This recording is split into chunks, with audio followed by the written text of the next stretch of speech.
好，我已经开始录了啊。没进来的人呢，我们就暂时先不管他啊，进来再说，是吧？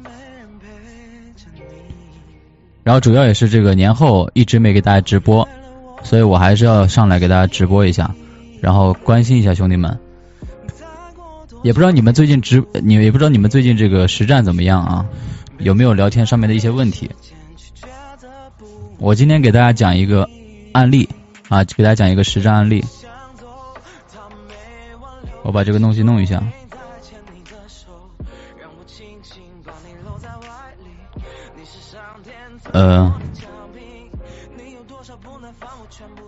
等会儿啊。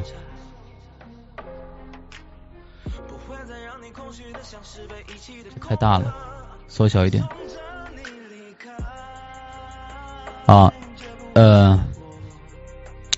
我现在的这个聊天啊，非常的快，速度非常快。然后呢，最近这段时间呢，因为这个学习恋爱的人也非常多啊，然后各种在网络上约炮的人也非常多，所以很多女人呢，这个其实比较反感，也比较这个排斥这种就一上来就聊骚的这种，或者说一上来就很暧昧跟你去聊很多很多的这样的人啊，他们会觉得这样的人不靠谱，或者说他会觉得这样的人很轻浮啊，所以现在我新的这种聊天模式大家可以借鉴一下，然后邀约女生非常非常快啊，可以说100%可以把妹子约出来啊，只要说这个妹子她不讨厌你，你就能够100%把她约出来。那老大最近在忙什么？我最近在忙着这个，我前段时间在忙着录新的课程嘛，然后我们那个新的课程已经上架了，你们然后我现在就开始讲聊天了，是吧？我大概花半个小时时间讲聊天啊，也许半个小时都不用。讲完聊天之后呢，我再跟大家聊天啊，再看大家有什么问题，然后给大家整理一下聊天的思路啊，可以吧？21节语音课都听了是吧？很棒对吧 ？OK 啊，前段时间就是在忙这些东西嘛啊，在更新一些内容啊，然后再更新一些新的东西啊，所以这个也是为了去让大家提升嘛，对吧？这个小程序里面是有的啊，小程序里面是有的。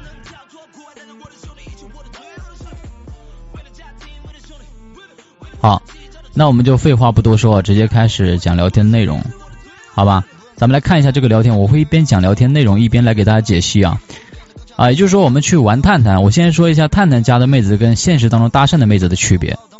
我们去搭讪女生的时候，搭讪是一种强行介入，也就是说你去搭讪女生的时候，女生她是没有一个自主去交友的这样的意愿的，就是说白了，女生她可能没有需求，而且会有很多的不确定性，所以说你要去搭讪，你需要跑量，就需要大范围的筛选，因为你去搭讪女生，你有需求，女生她没有需求，而且会有很多女生她可能有男朋友啊，有喜欢的人呐，所以我们在搭讪的来的这些女生，你一定要进行一个筛选。那我们网络上去玩探探，去玩一些其他积木啊，或者说一些其他交友软件的不一样，就你和女生她都有非常强烈的自主交友的意愿。所以我们说如果说你的展示面 OK 的话，那首选还是社交软件因为女生有需求，你也有需求，上来就直接筛选，非常快那这个就是探探上面加来的。探探上面其实我只说了一句话，就是明人不说暗话，把你的微信号扔出来把你的微信号给我，非常简单的一句话，就直接让女生把微信给我。微信给我之后加来就是聊天界面，就是大家看到的现在这个聊天界面通过你的好友验证嘛，然后现在我们可以开始聊天了前面我们聊天呢，尽量不要去闲聊真的。现在就是说我也发现了一个效率的问题，就是很多兄弟喜欢前期闲聊那么闲聊其实不太好所以现在我也提倡大家不要去闲聊。那我这个聊天就是非常简洁的一个聊天，我等会跟大家讲为什么不要去闲聊跟上我的思路。我先把音乐关了吧，音乐关了，这个可能大家听得会好一点那我做自我介绍，我就夏天你呢非常常规的，大家以前看我聊天记录的时候应该都会看到这个非常经典的自我介绍，夏天你呢，然后女生把这个名字报过来，是不是？那这个时候这里有一个非常关键的一句话，就是你长得很好看，喜欢你这样酷酷的女生，心动的感觉。这里为什么我要说这样的话？我在说这句话的时候，这句话的意思是表达兴趣啊，你可以理解为是我们通过表达兴趣让女人知道我们在撩她，我们对对方有兴趣，对吧？我们去表达我们对对方的喜欢，我们去表达我们对对方的认可，我们实际上是在给对方 IOI， 对不对？所以我们一上来给对方 IOI 之后呢，那么对方他如果对我们有兴趣，他就会更加热情，更加主动。如果对方对我们没有兴趣的话，他可能会直接给我们扔 IOD， 他会直接拒绝我们啊。所以这里的话就是说，大家要记住啊，这个是新的聊天模式，就是一上来自我介绍完之后，直接去表达兴趣啊。表达兴趣的方式有很多种，就比如说，我觉得你，对吧？这样的女生，对吧？很酷，或者说我觉得你这样的女生长得很美，很吸引我，是吧？喜欢你这样类型的女生，或者喜欢你这样酷酷的女生。都可以啊，这个是表达兴趣。那表达完兴趣之后呢，女生她会有一个回应啊，这个回应其实就是你就会知道这个女生她在被你撩的时候，她是什么样的一个反应，她是接受你呢，还是拒绝你，对不对？所以我们再去表达完兴趣之后，其实也是一个筛选啊。然后这里还加了一句筛选的话啊，前面是表达兴趣，这里是表达兴趣，那这里的话我是在做筛选。这里的筛选的目的是为了干嘛呢？是为了去筛选出这个女生她给不给撩啊，非常简洁。就我们去撩妹子，核心点就是在于妹子她给不给我们撩，给我们撩我们就能撩得到，如果不给撩那我们就撩不到。那这里的话我是怎么去筛选的？我说重点是你想不想认识我，愿不愿意跟我聊啊。这一句话其实就是一个我撩你，你愿不愿意被我撩的潜台词是这样的意思啊。所以我刚才讲到搭讪，对吧？搭讪，你去搭讪的时候，很多女生她可能没有自主的这种意愿去交友，可能她是没有需求的。你在路上你看到一个你喜欢的妹子，你上去搭讪她，对不对？那你是一个闯入者，她根本就没有交友的需求，说白了，所以你要去筛选她。你这个筛选呢，其实说白了，你一上来就表达兴趣，然后就去问她你愿不愿意认识我，你愿不愿意跟我聊，其实这就是筛选。假设如果她有男朋友的话，她会直接告诉你，不好意思，我有男朋友了。你聊都不用聊，不用浪费时间，不用浪费精力，对不对？那如果说对方有喜欢的人了啊，他会说，不好意思，我现在不想谈恋爱。或者说对方如果对你不感兴趣的话，他也会这么说，不好意思，我现在不想谈恋爱。你就会知道这个女生你能不能撩得动，或者说你会知道这个女生你有没有希望，有没有可得性，能理解吧？所以咱们这样去做的效率非常高啊！我这个聊天是讲效率的，非常快的效率。所以呢，这一句话是一个重点，大家可以记一下啊。就是说，重点是你想不想认识我，你愿不愿意跟我聊。你加入这一句跟没加入这一句区别还是非常大的。对方，你看我这个他的回复是什么回复？他的回复是在聊着呀。因为我这个妹子是探探匹配的，探探匹配的妹子呢，就是我们也有需求，女生她也有需求，是吧？所以只要匹配了之后一上来，我们这个筛选基本上是100%通过的啊。但搭讪来的不一样，搭讪来的有可能就会有男朋友，有可能就会有喜欢的人，有可能就会，对吧？不喜欢你，因为你是强行介入收号的嘛，对不对？所以我这里探探上面基本上是没有问题的。那这个时候表达完兴趣之后，筛选完之后干嘛呢？交换基本信息啊。所以我这个聊天记录大家可以好好看一下，效率非常快啊。我直接去问他在什么地方啊？你在下沙这边对吧？啊，下沙就是第一个问题就是你在什么地方，你跟我有多远，是吧？因为我们要去约妹子的话，我们一定要约附近的，而不能约太远的啊。你也不要去聊那些几十公里以外的，那些没有意义，因为见不到面，是不是？所以我们去约妹子呢，就是约附近的，可以见到面的。因为见面它其实是一个筛选，见面也是一个筛选，见面其实就是一个确认眼神，看你是不是对的人。我看你，你看我啊，彼此中不中意。所以有些人你会发现见了面之后，回去之后女生她不理你了，或者说回去之后发消息冷淡了，都是因为现场见面之后兴趣下降了，或者说见光死了。所以你不去见面，你永远都不知道你能不能入得了女人的法眼所以咱们讲这个效率就是说前期在没有见女生之前，不要过多的闲聊，也不要去撩太多，因为我刚才说了，现在有很多人学恋爱技巧，一上来就撩女生普遍被这种多数男人撩了之后，他就会觉得这样的男人很不靠谱，或者说这样的男人就很骚，很轻浮安全感很低。所以咱们呢就反其道而这个行嘛，对不对咱们上来这个不撩先真诚的约约的也非常简单，就是认识一下，先确认眼神前面咱们也不闲聊因为真正的聊天其实是在见面会更好一点而且也是锻炼你们在现场聊天的一个能力。所以我这里就去问对方这个基本信息在什么地方然后正好是清明节这段时间嘛，我就问他清明节休息几天嘛，是吧？然后他就说这个没休息在上班嘛，是吧？这些其实不是重要信息重要的信息其实就是我问他你也在下沙这边吧他说呢，这才是重要信息，知道吗？清明节休息几天，这其实都是附带的一句话，是吧？然后我说这么巧吗？我也没有休息这个是顺着这句话聊下来的然后呢，他说还是上班的好我是根据他这句话回复的，是吧？远离那些喧嚣，对吧？然后妹子说休息也不知道干嘛然后我根据他这句话我说那是因为没有对的人陪你，对吧？有爱人天天都是节日，所以你休息的时候我们可以出来玩，看到没有？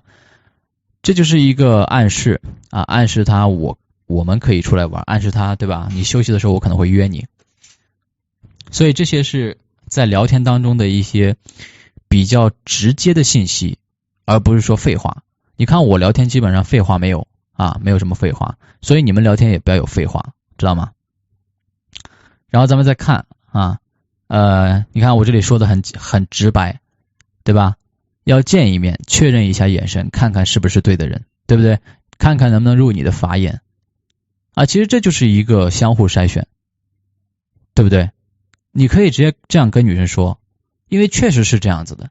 你不见面，你永远不知道对方真实长什么样子，你永远不知道对方真实的感觉是什么样的感觉，只有见了面之后，你才能够知道对方的样子，对方也才能知道你的样子，因为毕竟照片跟这个本人差距还是非常大的嘛，对不对？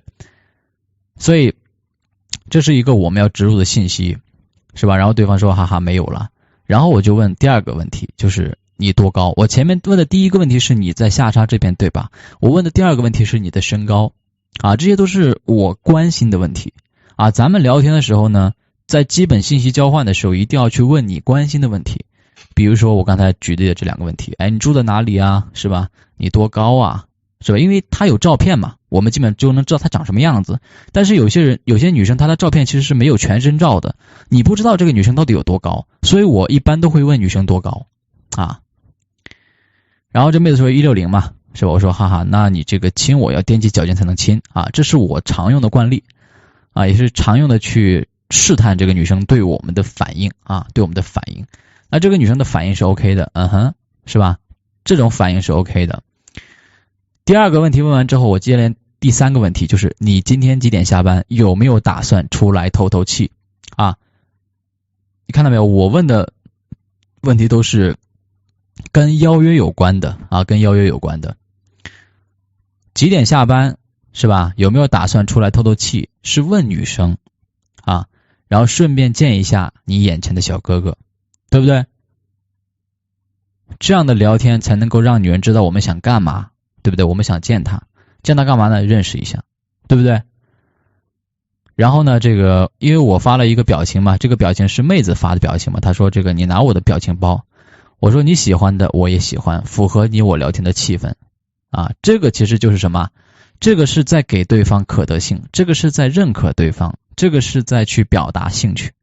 我们前期聊天的时候要多给女生去表达我们对对方的兴趣我们表达我们对女生的兴趣，那么女生如果她对你有兴趣的话，她会更加热情，会更加主动。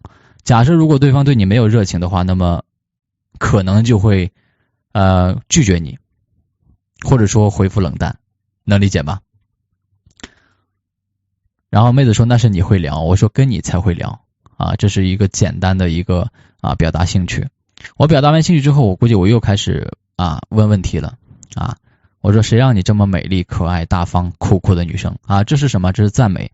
这是什么？赞美是什么？是表达兴趣，对不对？然后女人说心情都跟着好起来了，是吧？就我们的聊天，如果能够把妹子的心情聊好、聊开心起来，那你的聊天一定是没有问题的。我说今天阳光明媚，对吧？天气也会让你心情变好。然后你打算什么时候见我？你看到没有？我前面有一直去暗示他，是吧？有没有打算出来透透气，是吧？顺便见一下你眼前的小哥哥，对不对？然后这里又连续跟上去，对吧？你打算什么时候见我？因为我发这段话的时候，他其实没有回复我，知道吗？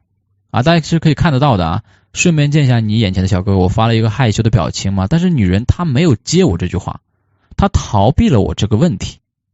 所以当她逃避了这个问题的时候，我会继续去问。这一点很多兄弟可能就会被女人带偏掉。就是你们聊天的时候，一定要去把你们想去表达的东西表达清楚，知道吗？比如说你问女生一个问题，她没有回答你，你再问一遍，没有关系的，知道吗？这才是我们应该去做的事情。你看，我说你打算什么时候见我，对吧？今天、明天、后天，你选一天，是不是？我们给她选择嘛。然后女人又没有接我这个问题，她又问我你什么星座的，是吧？然后我说哈，你对星座感兴趣吗？她说还好。我说我是火星座的因为正常星座无法解释我。然后妹子笑了，对吧？因为我身上什么星座的特质都有一点点。她说厉害了然后你看到没有？我又把问题绕回来了。我说你老是无视我的问题。我说宝宝你是不是害羞啊？还是说不敢见我？对不对？我们的目的是非常单纯的，见一下女生，对不对？认识一下。只有你跟女人见了面之后呢你才能够知道有没有戏所以我们跟女人见面，女生回去之后还愿不愿意跟你聊天，其实就是筛选。你见了面之后回去女生冷淡了，说明对吧？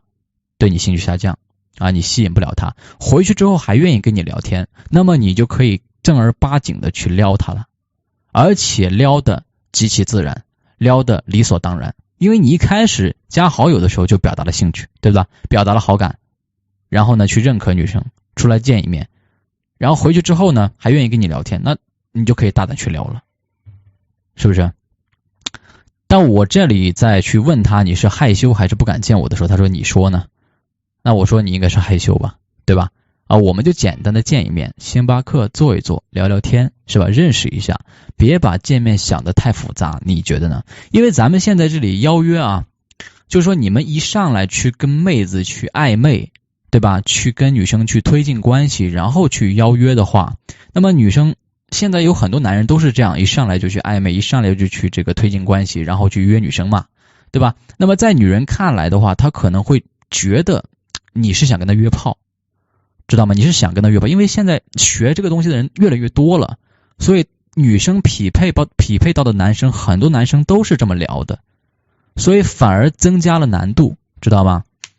咱们要跟进时代嘛，时代在进步，咱们的技术也要进步，对不对？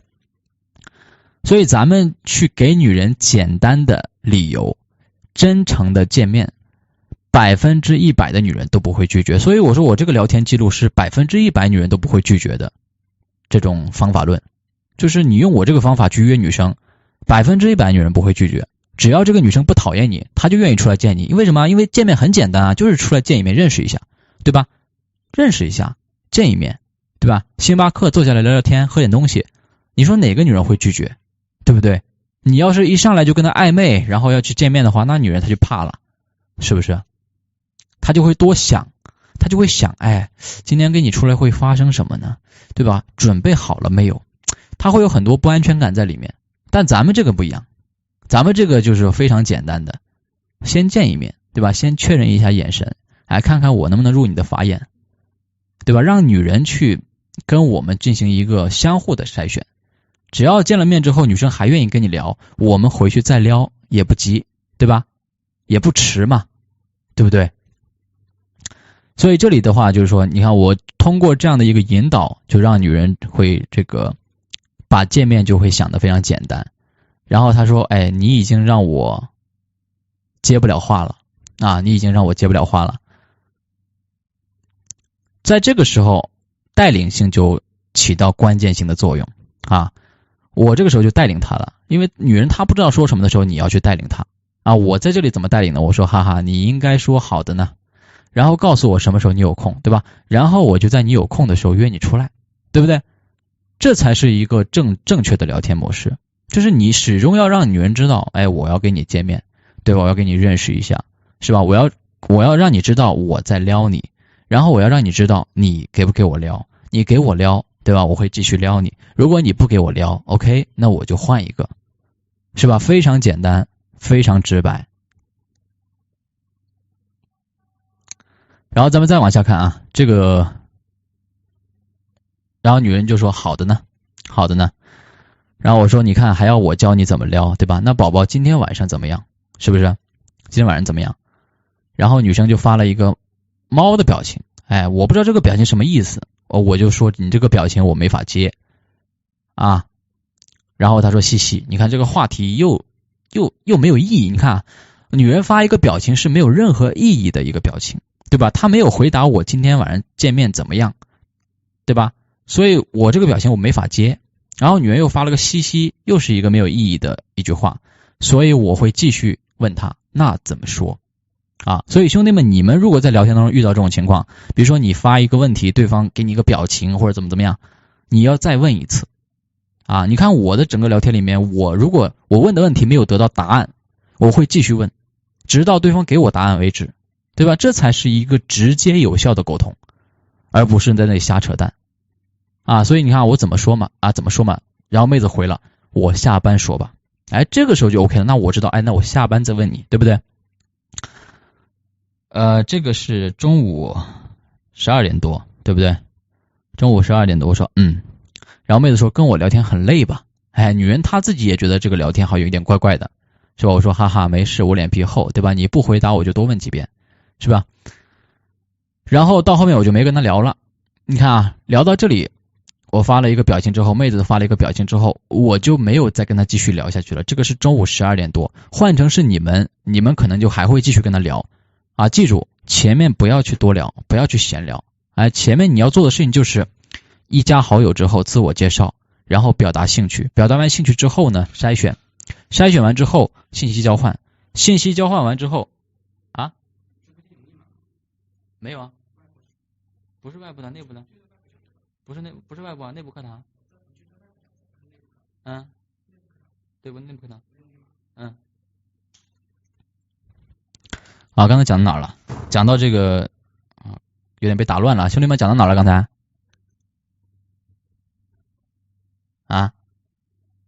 讲到这个不要闲聊嘛，对不对？就讲到说这个信息交换完之后，然后那个信息交换完之后就提出邀约嘛，对不对？这是一个流程。然后你看啊，到了晚上的6点58分的时候，就中间我就不跟他聊，你们也不需要跟他聊，知道吧？中间就不需要再聊了，因为你的信息已经表达完了就可以了。然后这个我在他6点58分的时候，我就问他你下班了没有？然后妹子是下班了，我说我要8点半才下班，是吧？然后妹子说没事，我顺便烫衣服，看到没有？这是因为前面的聊天产生的作用如果说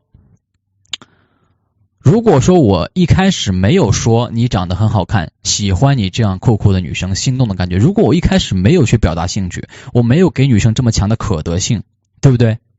那么女生她就不会关注我们，是不是？而且我又做了一个很重要的一个筛选，重点是你想不想认识我，你愿不愿意跟我聊，是吧？妹子的反馈是愿意的，那么只要她愿意跟我们聊，愿意认识我们，对不对？那我们接下来就是去做信息交换就行。你看我这些都是在做信息交换，对吧？都是在做什么几点钟下班有没有打算出来见我是不是然后这里又给他表达兴趣，对吧？你喜欢的我也喜欢，符合你我聊天的气质，对吧？跟你才会聊，是不是谁让你这么美丽大方可爱，对吧？酷酷的女生一直在给女生可得性，一直在给女生表达兴趣，对不对？然后呢去做邀约，而且最重要的是什么？是让女人知道我们这个只是简单的见一面只是简单的见一面，对不对？然后呢，你看我说好，那到时候见，你发个定位给我，我看看你在哪儿。然后他发了定位给我，之后呢，我说离天街有多远，他说很近。我说那我们天街见吧。他回了个然后呢，我说那等会儿见，我先去忙。这个是在邀约，这个是在我在7点钟的时候问他下班了没有，他说下班了。我告诉他我要8点半才下班，是吧？然后提前跟他确定好这个事情，然后等到了8点半，这里是8点33分，我说我好了，你准备一下，然后我现在去天街，我们天街汇合。你看全程是没有废话的。老师，如果女生要求吃大餐呢，你在邀约她的时候，你要把邀约的项目定下来，不要让女人去定，知道吗？我这里的话术给大家看一下，你看我们就简单的见一面，星巴克坐一下，认识一下，别把见面想得太复杂，你觉得呢？我们在邀约他的时候，我们自己去确定见面的约会项目，知道吗？而且为什么不要去吃饭呢？因为吃饭贵啊，你吃顿饭起码要100多块钱吧，是吧？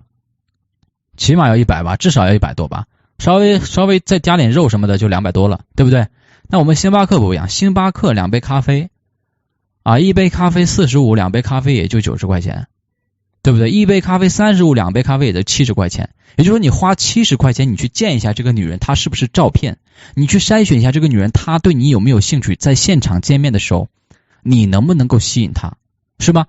你见完面之后你就有答案了，包括现场聊天的时候你就能够知道女生她对你的反应怎么样。重点是你回去之后女生她对你的反应，她是愿意继续跟你聊还是回复冷淡了。如果是继续愿意跟你聊，那就表明什么呢？表明你现场这一次见面是 OK 的，你给她的印象是好的。那如果回去之后冷淡了，那说明什么？那说明你存在照骗，你存在现场这个表达力的一些缺陷，你存在这个一些差距让女生觉得你跟她想象的有一些差距，她觉得可能你不是我喜欢的类型这样我们也不用浪费时间，不用浪费精力，对不对这是一个非常效率的一个聊天，也是一个非常效率的方法，知道吗？我新的课程里面我提倡的方法就是这样的方法，你们可以去点击那个恋爱社区里面然后去看新的课程，好吧？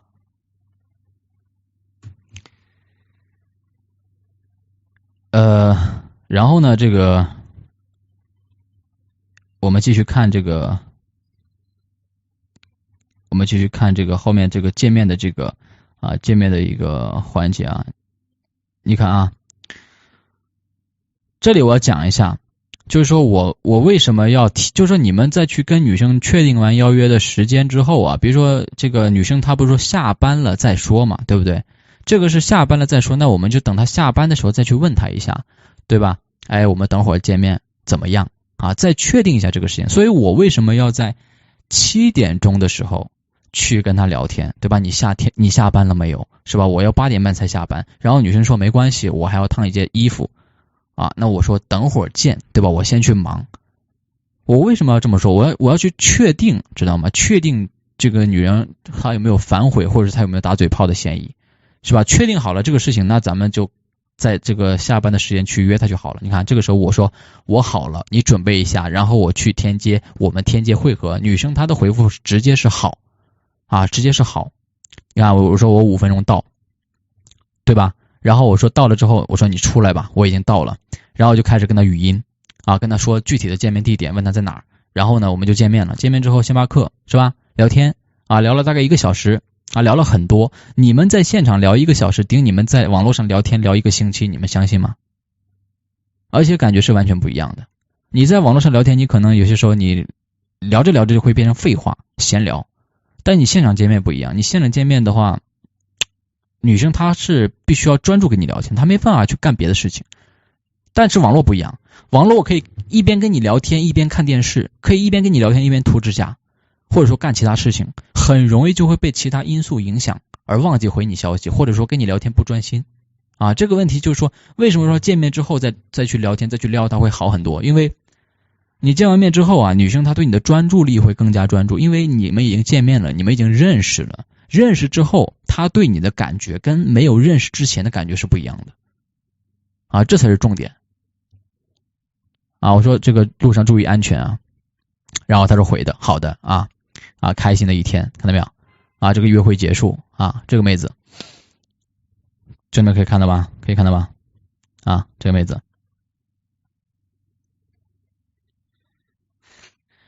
啊，女生如果说那不如吃饭如何？你就说这个啊，如果女生非要吃饭的话，那你是吃饭也没有问题嘛，对不对？但是你可以带领她，你说这个，哎，我们这个还是喝点东西吧。你说吃饭一边吃饭一边聊天，好像这个对吧？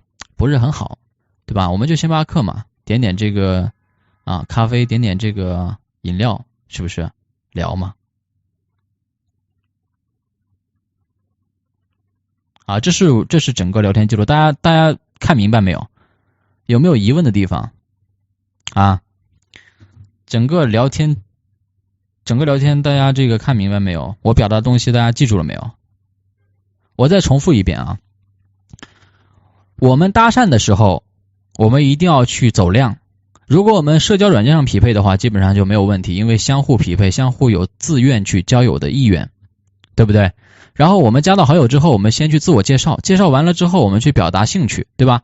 啊，表达兴趣就是你长得很好看，或者说，哎，你长得很美，哎，很吸引我，喜欢你这样类型的女生，喜欢你这样酷酷的女生，对吧？心动的感觉。我告诉你们，表达喜欢跟表白不一样啊！记住，表达喜欢仅仅只是表达你对对方的认可、欣赏，这是一种态度。就像啊，你好高啊，对吧？你好白啊，是一样的。这就像一种赞美，对吧？啊，你长得真好看，它属于一种赞美，属于我们对对方的一种欣赏、认可的一种态度啊。但表白不一样，表白的是。哎，我喜欢你做我女朋友吧，我喜欢你，我们在一起吧，它是有索取结果的，知道吗？所以表白跟表达喜欢是非常，跟表达兴趣区别是非常大的啊，你们不要理解错了就行。表达完兴趣之后，筛选，对吧？什么筛选？怎么筛选？重点是你想不想认识我，重点是你愿不愿意跟我聊天。如果你愿意认识我，愿意跟我聊，那么你们接下来聊天就没有任何问题。如果对方他有男朋友，他会跟你说我有男朋友；如果对方他有喜欢的人，他会说我不想谈恋爱；如果对方他对你不感兴趣，他会跟你说我不想谈恋爱。啊，筛选完之后，只要女生愿意跟你聊，你就做信息交换。什么信息呢？住在哪里，对吧？离你有多远？然后呢，平时什么时候休息，对吧？休息喜欢去干嘛？然后就可以模糊邀约了。啊，中间不用闲聊。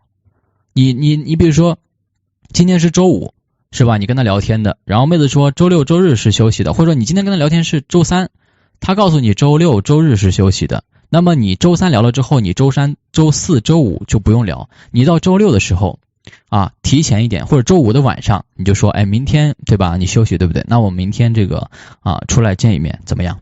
啊，去确定一下这个邀约，啊，把时间确定一下就可以了，啊，中间都不用聊。等你们见完面之后，对吧？回去了，你再去跟他聊，你再去跟他暧昧，你再去跟他推进关系，一点都不冲突，好吧？现场约会操作呢，其实第一次嘛，你就单纯一点，你第一次见面嘛，是吧？你说白了，你就是跟他好好聊天就行了嘛，是吧？你见面聊天的时候也是一样的，你可以去表达你对方的兴趣，是不是？然后该聊什么就聊什么嘛。聊聊这个兴趣爱好啊，聊聊这个生活呀，是吧？聊聊一些择偶标准呐，是吧？聊聊一些感情，对吧？谈过几个男朋友啊，都可以聊啊，这些都是可以聊，包括一些这个有趣的东西都可以聊。现场聊就随便你了，是不是？第一次咱们不要想着技挪啊，因为第一次说白了是一个筛选啊，只要妹子她这个跟你第一次约会是 OK 的，她回去之后她一定是回复会热情会积极。啊，如果第一次不行，那么回去之后他可能就不会愿意跟你继续聊了啊，回复就明显变冷淡了，是不是？非常简单的嘛，你第一次就简单点，不要想着一次搞定，知道吗？因为现在学恋爱的人很多，大家都想着一次搞定，所以这个一上来聊天就推进关系，一上来聊天就暧昧，所以现在很多女人都没有安全感啊，所以我们的这个就稍微的正常一点，对吧？先筛选啊，再去撩啊，不要一上来就撩。对吧？先见完面之后，先给对方一个好的印象，再去聊。我们先去表达兴趣，对不对？没有冲突的，基本都明白了吧？啊，兄弟们，啊，有人说这个录了没有？录了，看到没有？啊，录了已经。然后大家还有什么这个聊天思维上的一些问题都可以问的啊。其实这个聊天是100%可以把妹子约出来的，非常的快啊，速度非常的好，效率非常高啊，效率非常高。所以这个你们要那个，好吧？老大又帅了，谢谢。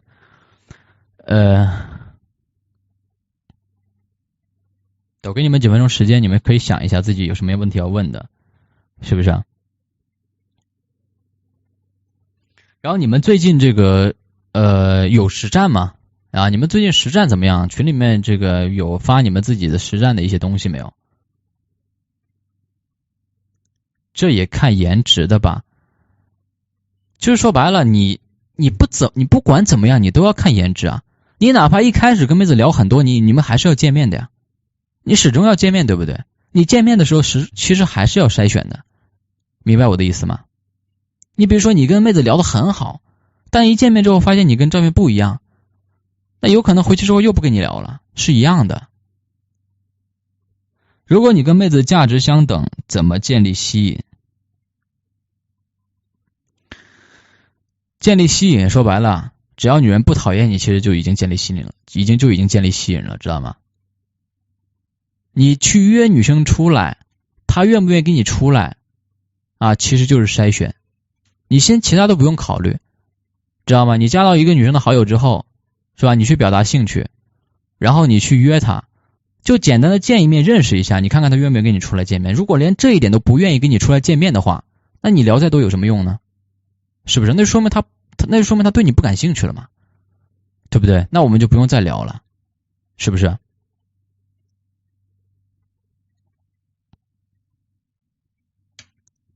所以这个跟大家讲的这个方法论啊，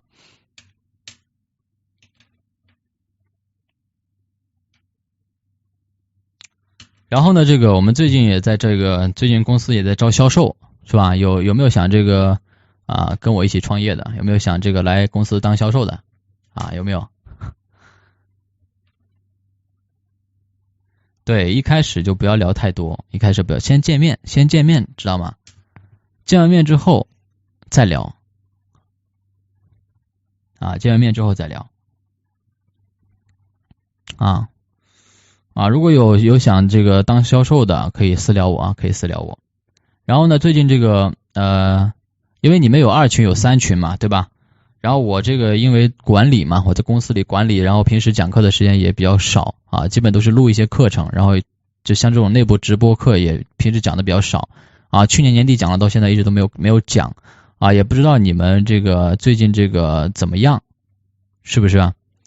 然后这个你们对自己这个群里的导师，对吧？有没有什么意见之类的，都可以跟我聊，对吧？比如说这个2群的，对吧？扎克这个，对吧？怎么样？是不是？然后3群的一男怎么样？是不是都可以聊可以给我提意见的比如他们这个有没有这个不及时回复是吧？有没有这个偷懒对不对？有没有态度不好都可以说的都可以说的。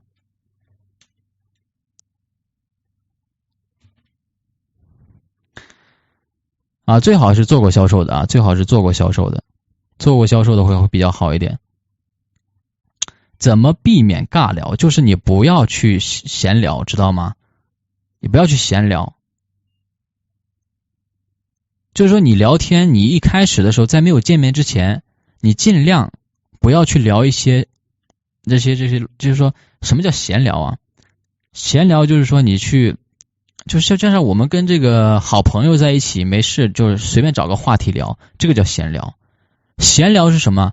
闲聊是你们的关系到了这个非常熟悉非常亲密的关系了，你可以去闲聊，是吧？就好比说你们好哥们儿，你们聊什么都没有关系，对方都不会讨厌你，为什么？因为你们彼此对这段关系的认可已经在那里了。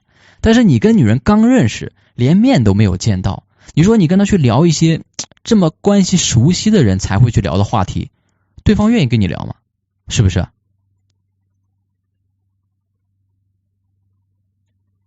对，就是没有目的的聊天叫闲聊，能理解了吗？就你跟女生还没有见面之前，不要去闲聊，你就直接约她就行了，是吧？约她之前呢，要表达一些兴趣啊，你表达兴趣啊，约她理由才恰当，是吧？因为你是我喜欢的类型嘛，对吧？所以我想约你出来见一面，认识一下，对不对？就简单的见一面啊，星巴克坐一下聊聊天，是吧？做一个筛选，看看女生愿不愿意跟你出来，看看女生跟你见面之后的反应怎么样。如果见面之后还愿意跟你聊啊，那这个时候你就可以跟她暧昧了，什么亲爱的呀、宝宝啊之类都可以开始去扔出来了啊，去跟她说一些这个暧昧的话，对吧？说一些情话，那都没有问题。甚至你说我想你了呀，对不对？啊，抱抱啊，亲亲啊，那都没有任何问题。因为那个阶段已经不一样了，然后那个时候你再去跟她闲聊，女人她就会愿意跟你聊，但是也最好不要闲聊，知道吗？你要真的想她了，你把她约出来，真的想她了，给她打个电话，你不要一天到晚陪她聊天，知道吗？因为很简单的道理，就是你跟你的好兄弟一天到晚聊天吗？你跟你父母一天到晚聊天吗？其实人和人间的关系啊，就如果这个女生她是喜欢你的，你是喜欢这个女生的，你们如果彼此都知道彼此对这一段关系的认可，其实不用聊天的，知道吗？不用聊天没有关系的，打个电话就行了。你比如说我跟我的好兄弟，我们1年不见面，对吧？只有过年回去的时候才会联系一下，然后出来玩，平时不聊天，打电话很少，但是呢回家之后一个电话立马出来，一见面之后，对吧？关系一直就在那里，对吧？一见面两个人非常开心非常高兴，这个是什么？这个叫关系在那里了，怎么都不会变。就是说意味着就是说你跟女人在前面的时候，你表达了对女生的兴趣和认可，女生也表达了对你的兴趣和认可，你们知道彼此对彼此的喜欢，你们不用闲聊，你们的关系已经在那里了，知道吗？聊天本身是不具备吸引力的，知道吗？聊天它只是个载体。长期关系其实本质上来说也是这样子的啊，长期关系的本质也是这样子的，也是这样子的。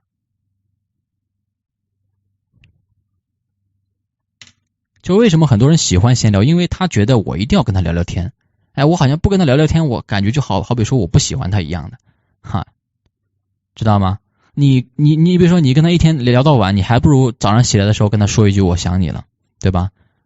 然后呢，但是我要去忙工作了，我就不跟你聊了。然后到了下班的时候打个电话跟他说，一天工作当中时不常我都会想起你，是吧？你太有魅力了，你太有吸引力了，是吧？对不对？本来就要直接啊，你连你喜欢的人，对吧？连去跟他暧昧，连去表达喜欢都不敢吗？是不是？啊，人家已经喜欢你了。你们已经在一起了，是不是？还闲聊什么？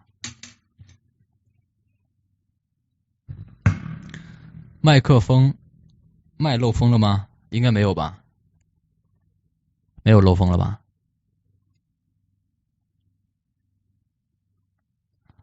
如果异地呢？异地我是不建议谈的啊，因为异地为什么要谈异地？对吧？谈异地的人都是身边找不到女朋友才谈异地，是不是？所以不要谈异地啊。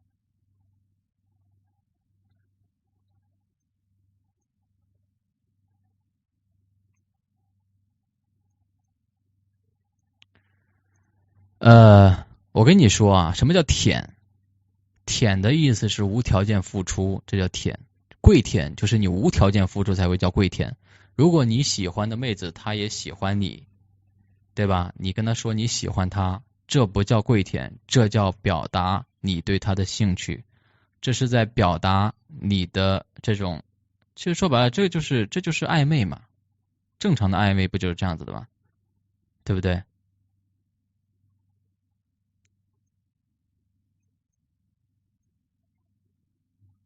你喜欢的人他喜欢你，你也喜欢他，你说一些喜欢的话叫跪舔啦。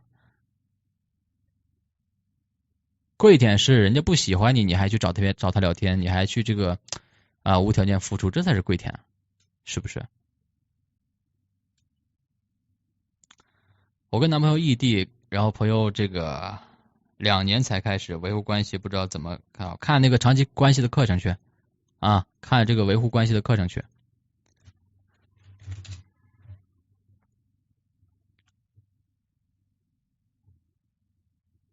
然后再打个小广告啊，就是我们5·1这个5·1有这个线下门徒啊，然后这个有想实战的可以过来啊，然后再把这个，然后有想做销售的可以来联系我啊，其他的就这个没了。然后你们这个聊天思路啊，记住我今天跟你们讲的东西，就是说效率性的聊天啊，这个非常效率啊，效率在于哪里呢？效率在于说你可以就是说，因为跟女生聊天的时间非常短啊，就是说白了就几句话的事情。那么几句话呢，你就可以把女生约出来。你同时可以，你比如说你同时可以约几个，对吧？约在不同的时间段嘛。那这样的话，你就可以大范围的去筛选。因为如果你一开始要去跟女生聊很多的话，那其实你聊不过来，知道吧？聊不过来啊。你说狙击为什么很难？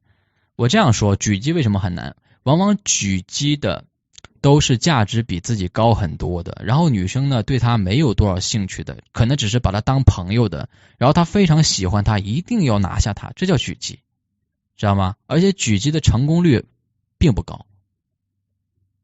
最好的关系是什么关系？最好的关系就是让女人来撩你，知道吗？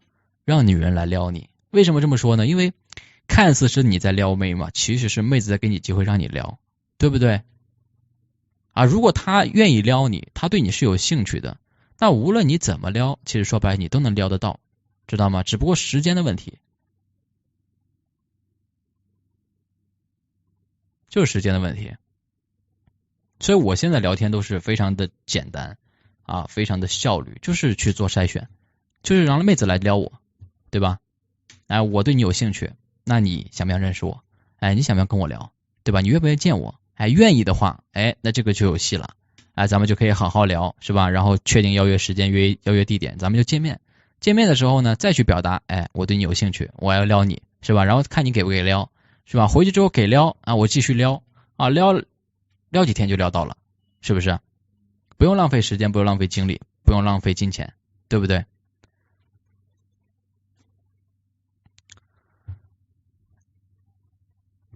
让女人撩你这句话你要理解到位，知道吗？就是说你要理解，看似是你在撩妹，其实是妹子在给你机会让你撩这句话的含义，懂吗？就是说你去喜欢一个人的时候，这个妹子如果对你也有兴趣的话，是不是？那么你就可以引导她来去约你，是不是？你可以问她你喜不喜欢我呀，是吧？你喜欢我，那你要不要约我呀？对不对？你可以让女人去做选择呀，对不对？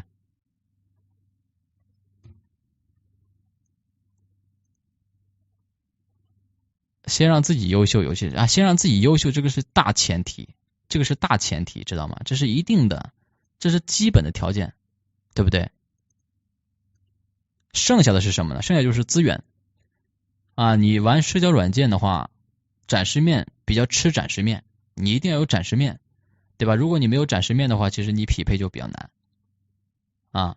如果搭讪的话呢，就要跑量啊，因为搭讪的话其实有很多不确定性啊，因为有很多长得好看的女人都有男朋友了，所以如果搭讪来的妹子你不上来，你不去做筛选，你不去问她有没有这个男朋友的话，基本上你会发现你撩不动啊。你为什么撩不动呢？你也不去问，你也不去筛选，是吧？那不是自找麻烦吗？对不对？本来很简单的一件事情，然后非要去搞得复杂化，对不对？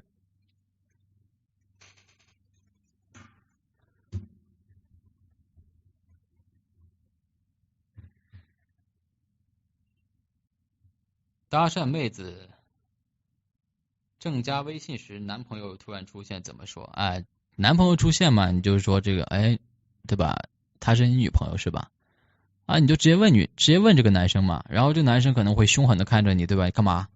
是吧？你就淡定点跟他说，你说你女朋友长得很好看，我本来想加她微信的啊，我不知道她有男朋友，哎，真羡慕你兄弟，就好了嘛，一句话的事情嘛，对吧？他打你嘛，对不对？